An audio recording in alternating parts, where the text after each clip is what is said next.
오늘 오이코스 성경 읽기는 신명기 27장, 28장 이렇게 두 절 말씀이 되겠습니다.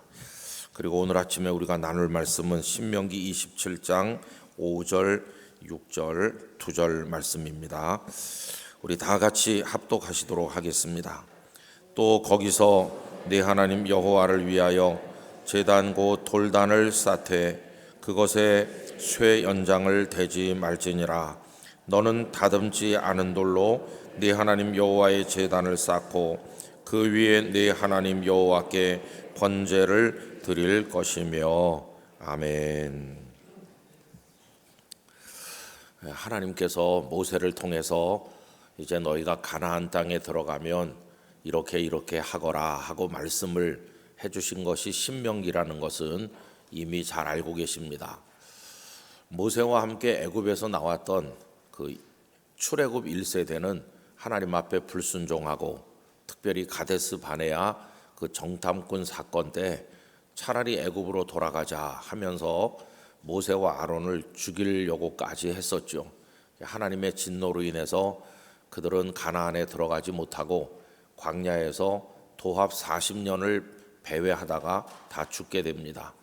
그리고 가나안을 차지하는 사람들은 광야에서 태어난 다음 세대, 또 애굽에서 나올 때 어렸던 사람들, 그런 이들이 새로운 이스라엘 공동체를 형성해서 가나안의 주인이 되는 것이죠.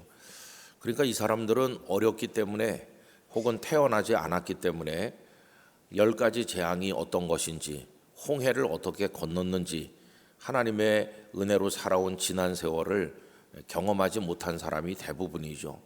또 시내산에서 말씀을 선포할 때 그때 태어나지 않았던 사람들이 많고 아주 어렸던 사람들이 많으니까 이제 모세는 하나님 앞에 돌아가기 전에 새로운 다음 세대 이스라엘을 앞에다 두고 이제 다 과거의 이야기부터 하나님의 모든 계명을 다시 이야기해 주게 되었습니다. 그래서 신명기는 모세의 긴 설교라고 할 수 있고 이거를 듀토로노미라고 하는데 노음, 이거는 규범을 말하는 거잖아요. 듀트로라고 하는 거는 두 번째 그런 뜻이니까 영어로 신명기를 듀트로노미라고 할 때 두 번째 말씀된 계명이다, 그렇게 이해하시면 되겠습니다. 이 말씀을 들려준 그 지역은 가나안 땅이 저만치 바라보이는 요단강만 건너면 이제 가나안 땅에 들어가게 되는 모압 평지, 이제 거기에서 이 말씀을 다 하신 거예요. 그러니까 모세의 심정은 유언을 남기는 것과 같았습니다. 내가 이들에게 이 말씀을 전해준 다음에 미리암도 하나님 앞에 갔고 형 에서도 그 아론도 하나님 앞에 갔고 이제는 내 차례다 이렇게 생각하면서 유언하듯이 절절한 마음으로 가나안에 들어가거든 하나님을 잘 섬겨야 된다, 계속해서 그들에게 이야기를 했던 것입니다.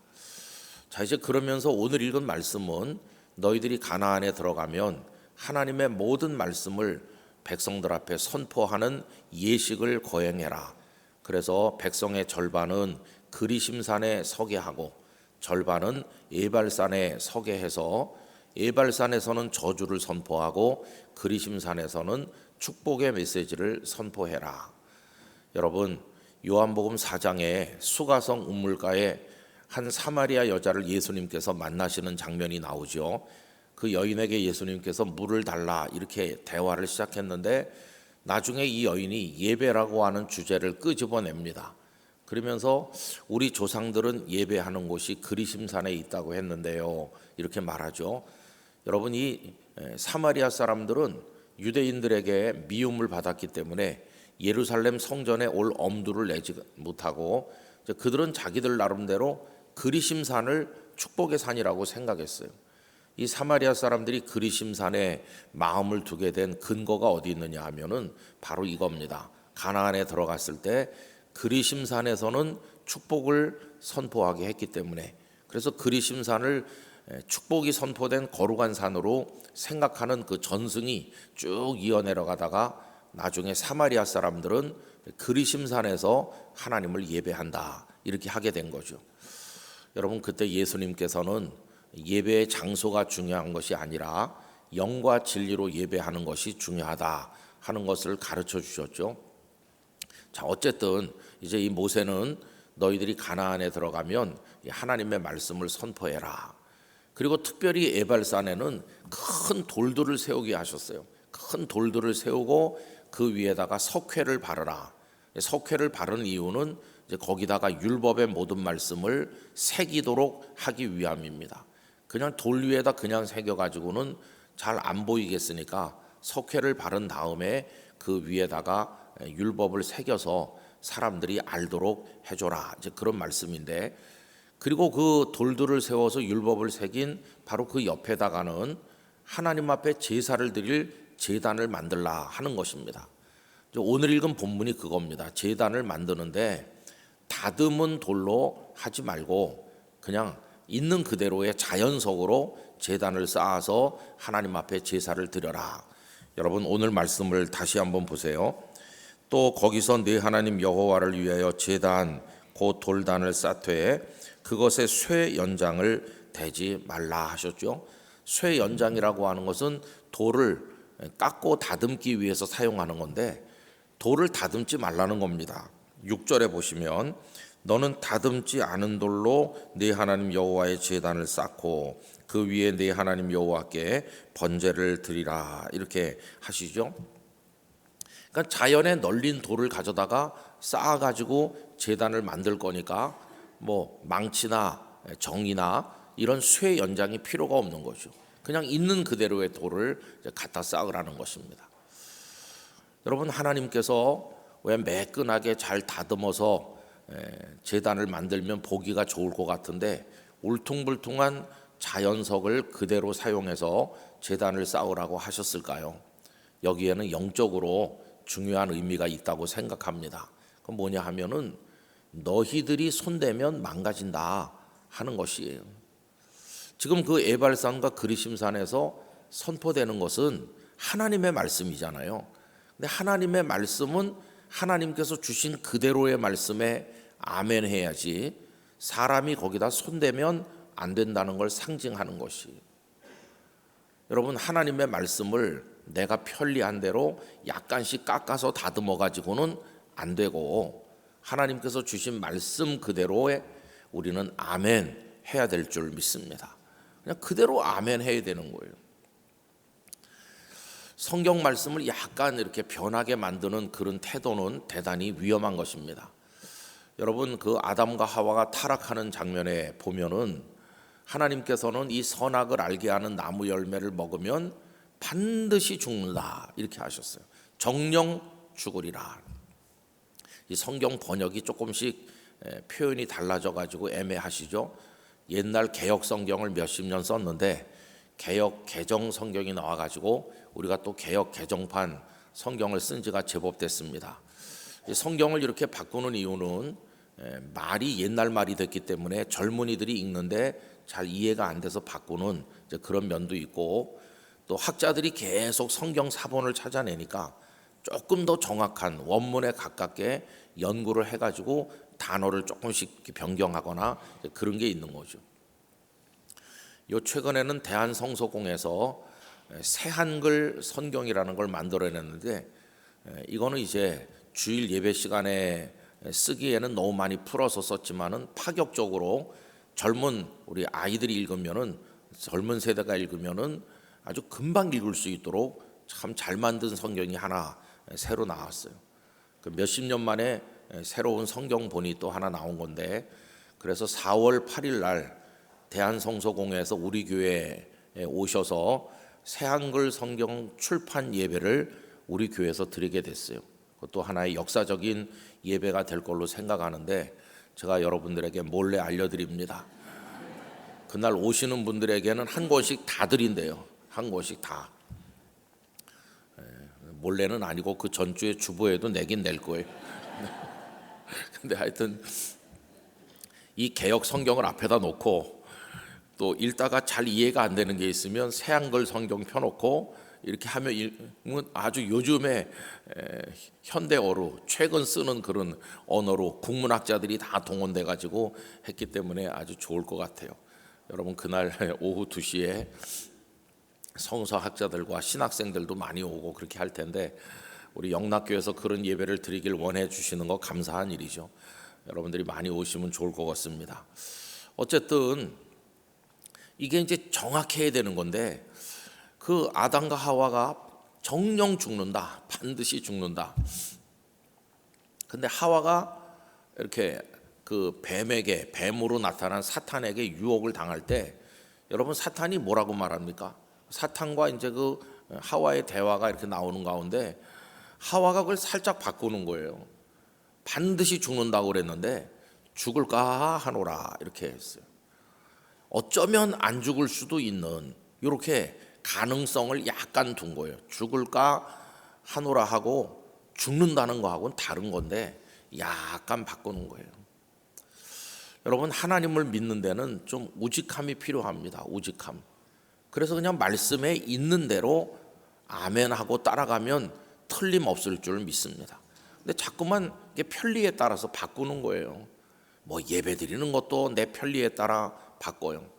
참 목회하면서 희한한 성도를 많이 봤는데 어떤 분은 한 교회를 몇십 년 이렇게 후손들까지 이어가지고 다니시는 그런 분이 있는가 하면 또 교회를 자주 옮기 다니시는 분들이 있어요. 옮겨 다녀요. 그래서 이렇게 성도를 오래 보다 보면 병아리 감별하듯이 성도 감별하는 은사를 하나님이 주셔서 딱 보면 아 옮겨 다니는 분이구나 그런 거를 조금 알 수 있어요. 한 번은 5 교회를 옮겨가지고 그 다음에 우리 교회 오신 분을 만났는데 말쑥하게 차려입고 예 이렇게 하고 그래서 지난번 교회에서는 직분이 있으셨나요? 예 안수집사였습니다. 이게 이제 병인 거예요. 아니 처음 믿는 사람은 옮겨가는 게 뭐 잘 몰라서 그런다 하지만 아니 안수집사식 돼가지고 교회를 옮기는 건 뭔가 좀 이상한 거 아니에요? 뭐 그런 분도 만나고 이런 사람도 저런 사람도 참 많이 만났어요. 그 조금 있다 또 가는 사람도 있고 다양하게 만나는데 한 번은 오래전에 이런 사람이 있었습니다. 이제 신방을 그때는 제가 다 집집마다 다 다녔던 옛날인데요.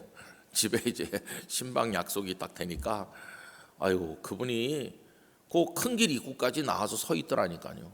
아니 우리가 집에 가면 되는데 막 큰 길 입구까지 나와가지고 목사님 가방 제가 들어드리겠습니다. 아니 가방 내가 들어도 아닙니다 목사님 막 빼앗듯이 해갖고 막 가방을 들고 앞으로 가고 목사님 오신다고 방석 새로 샀습니다. 그러고 아이고 뭐 이렇게까지 할 게 뭐 있나.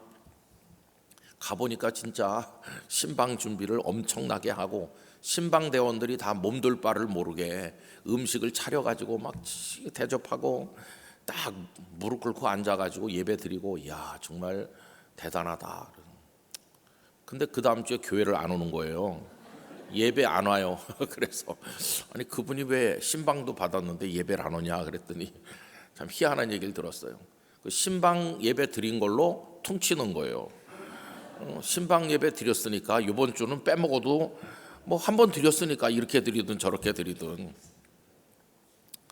참 희한한 교인이 많아요. 그러니까 그분은 뭐 하여튼 일주일에 한 번만 하면 되는 거다. 근데 우리 집에서 잘했기 때문에 주일날은 하루 빼먹어도 괜찮다. 한 번 했으니까 이렇게 생각하는 거예요. 뭐라고 할 말이 없어요, 그죠? 근데 여러분 우리의 편리에 따라 예배를 바꾸던가 뭐 이렇게 저렇게 하면서 하나님의 말씀도 하나님이 말씀하신 그대로를 지켜야 되는데 우리 생각을 거기다 가미하면 안 되는 거죠. 바벨탑의 특징이 뭡니까?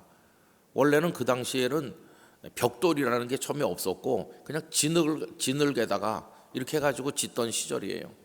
그런데 그 사람들이 인공으로 만든 벽돌 거기다가 역청 이런 걸 사용해가지고 하는 거예요. 그 인공으로 탑을 쌓아 올린 게 바벨탑이죠. 결국 바벨탑은 어떻게 됐나요? 무너지잖아요.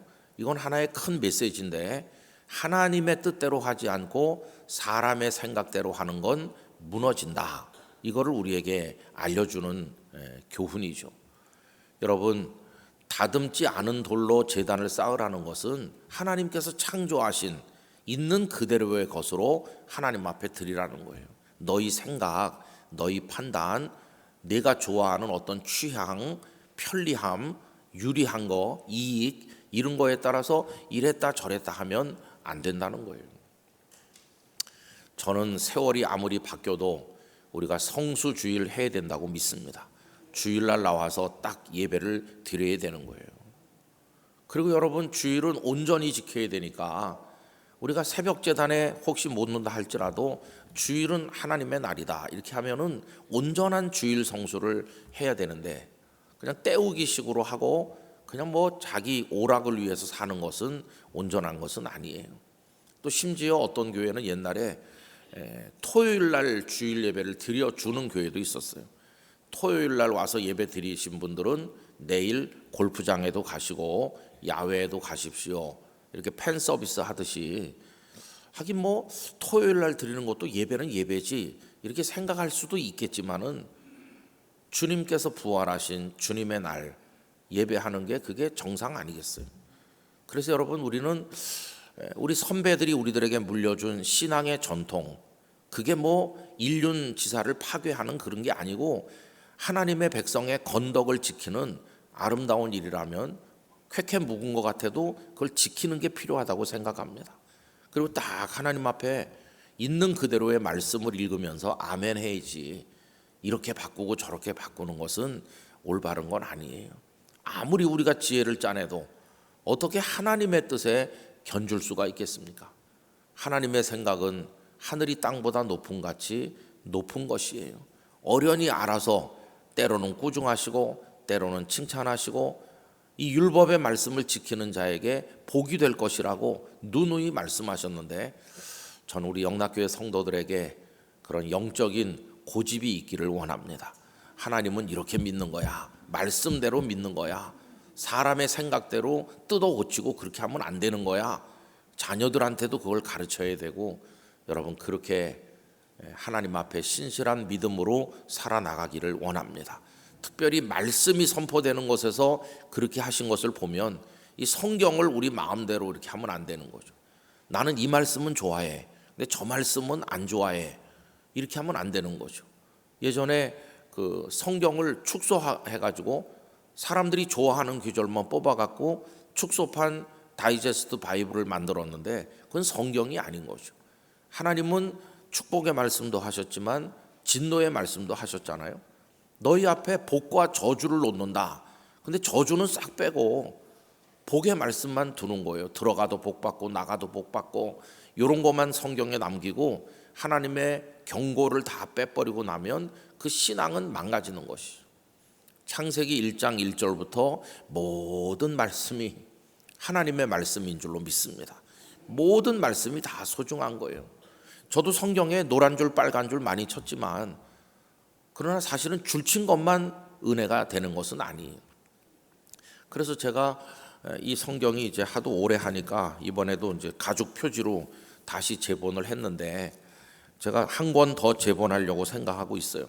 왜 그러냐 하면은 아무 글자도 제가 메모하지 않은, 줄 한 줄 치지 않은 그냥 말끔한 성경을 하나 재본을 해가지고 통독을 할 땐 그걸로 해야 되겠다. 왜냐하면은 어떤 말씀이 은혜가 될지 모르는데 줄친 성경으로 읽으면 자꾸 눈이 줄친 대로만 가니까 그 나머지 말씀을 잃어버리기가 쉽상이잖아요. 그래서 모든 성경이 다 하나님의 말씀이죠.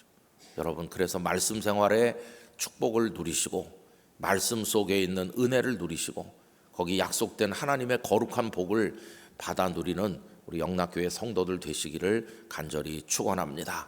기도하겠습니다. 거룩하신 아버지 하나님, 다듬지 않은 돌로 하나님이 만드신 돌 그대로 제단을 쌓도록 하신 데 담겨있는 하나님의 교훈을 생각합니다. 인간의 노력이 가미되지 않고 사람의 생각이 가미되지 않은 주신 말씀 그대로의 아멘하며 하나님의 뜻을 따라가는 성도가 되기를 원합니다. 형편과 처지, 우리의 이익과 여러 가지 유불리를 따져서 하나님의 말씀을 바꾸거나 고치거나 우리 편리대로 하는 어리석은 일을 하지 않게 하여 주시고, 그것이 어떤 말씀이든지 아멘으로 응답하는 저희들이 될 수 있도록 은혜를 주옵소서. 사순절 기간입니다. 우리 주님을 깊이 바라보게 하시고 주님과 동행하게 하시고 십자가의 주님을 묵상할 수 있도록 은혜를 주시옵소서. 오늘 잘 준비해서 내일 영광스러운 주일 예배 하나님 앞에 드리게 하여 주옵소서. 이 새벽에 나와 머리 숙인 성도들 위에 하나님의 손을 얹어 주시고 그 눈물의 사연을 받아주시고 그 기도에 응답하여 주옵소서.